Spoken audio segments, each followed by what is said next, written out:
நான் இன்றைக்கி செய்ய போகிறது இட்லி பொடிங்க. இட்லி பொடிக்கு தேவையான அளவு உளுந்தம்பருப்பு, இந்த 100 வழக்குக்கு 1 வழக்கு பருப்பு உளுந்தம்பருப்பு, 50 கடலைப்பருப்பு, 50 அரிசி. இட்லி அரிசி எந்த அரிசினாலும் போட்டுக்கோங்க. நான் சாப்பாட்டு அரிசி போட்டிருக்கேன். காரம் தேவையான அளவு, உங்களுக்கு தேவையான அளவுனா ஒரு 20 வத்தை எடுத்துருக்கேன். உங்களுக்கு காரத்துக்கு தேவையான நீங்கள் எடுத்துக்கோங்க. சிறிது கருவேப்பிலை. இப்போ இதை வறுத்து காமிக்கேன். கட்டி காய வச்சு 2 கட்டி எண்ணெய் ஊற்றிக்கோங்க. எண்ணெய் காய்ஞ்சதும் இந்த பருப்பு போட்டு வறுக்கணும். கருப்பு போட்டு வறுத்துக்கோங்க. உளுந்து வாசனை சிவப்பு நிறம் வரை வறுக்கணும்.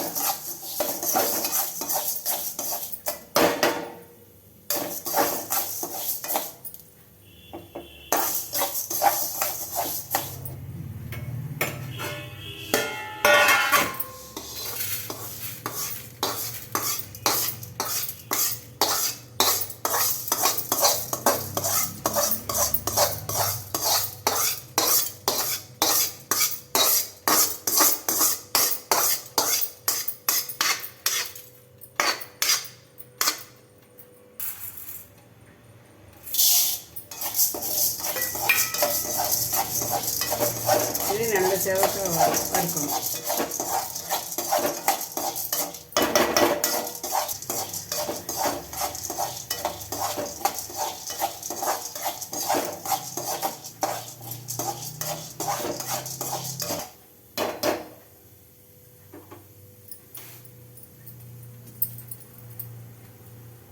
நல்லா செவந்துட்டுங்க.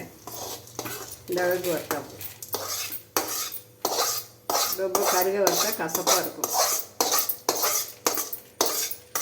பருப்பு வாசனை வர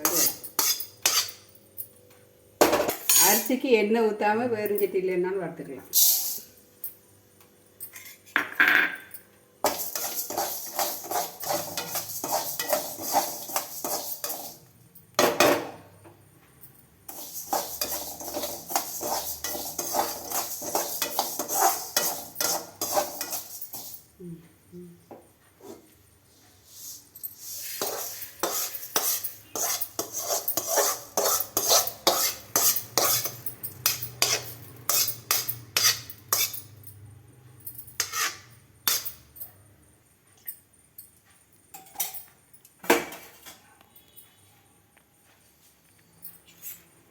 தீயை குறைச்சி வச்சுட்டு வருங்க.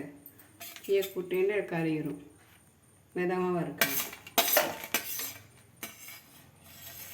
எண்ணெய் காமிட்டு வரமிளகா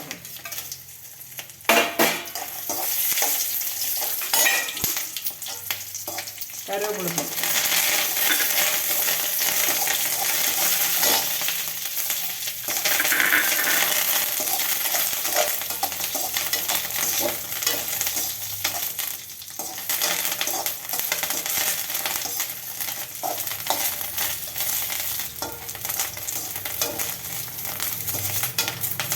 மிளகா வறுத்து வைக்குவாங்க.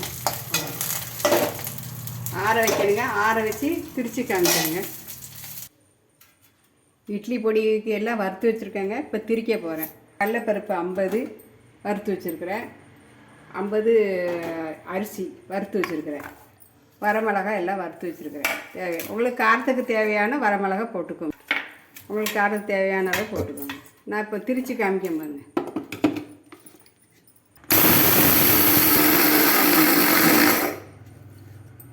அதை உளுந்து போட்டு திரிச்சிட்டுங்க. திரித்து எடுத்து வச்சுக்கணும்.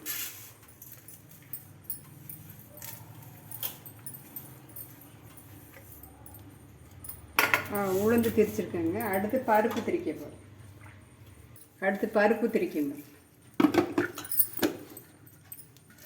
கடலைப்பருப்பு,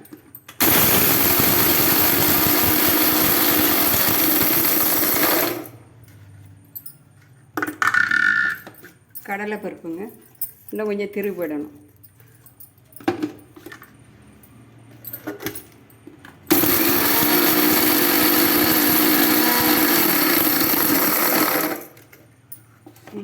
திரிச்சிட்டுங்க. எல்லாம் ஒன்றா தட்டணும். அடுத்து அரிசி திரிக்க முடியும்.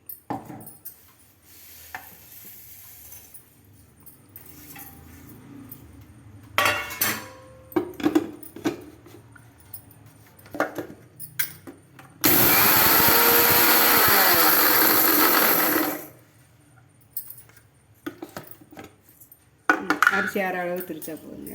திருப்பி போட்டு ரெண்டாவது திரிக்கணும்ல, அதனால் கொஞ்சம் அரை அரை இதாக திரித்து வச்சுக்கோங்க.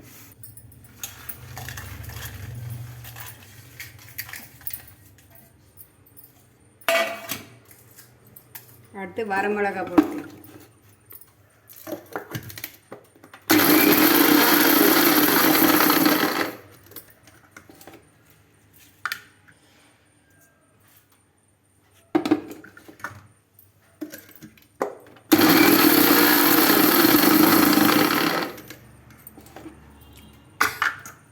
எல்லாம் ஒன்றா போட்டு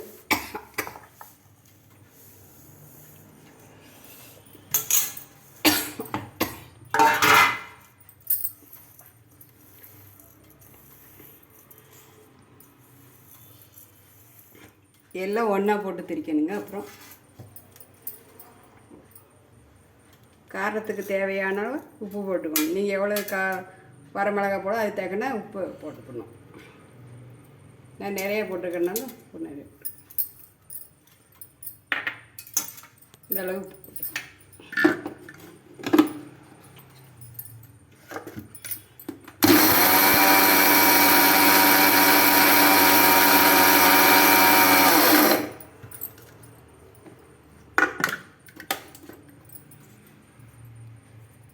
வாயில் போட்டு பார்த்துக்கோங்க. சரியாக இருக்குது. உப்பு காணில் கொஞ்சம் போட்டு வேணால் திரிச்சுக்கோங்க. திரித்து பாதி எடுத்தது கொஞ்சம் வெள்ளைப்பூடு அரிசி போட்டு கேளுங்க. ஒரு 4 அரிசி போடுங்க. 4 வெள்ளைப்பூடு அரிசி போட்டு திரிச்சுக்கோங்க. ரொம்ப போட்டால் வெள்ளைப்பூடு பீசும். இதை போட்டு திரிச்சுக்கோங்க.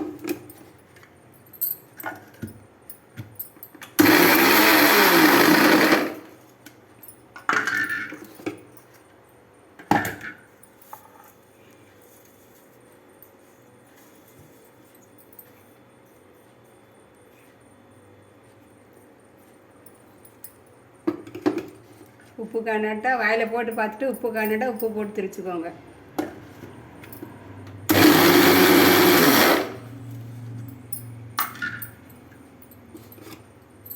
வெள்ளைப்பூடு போட்டு அரைச்சி வச்சுங்க. ரொம்ப வெள்ளைப்பூடு பீஸும். அதனால் 4 அரிசி போட்டால் போதும். இட்லி பொடி ரெடி.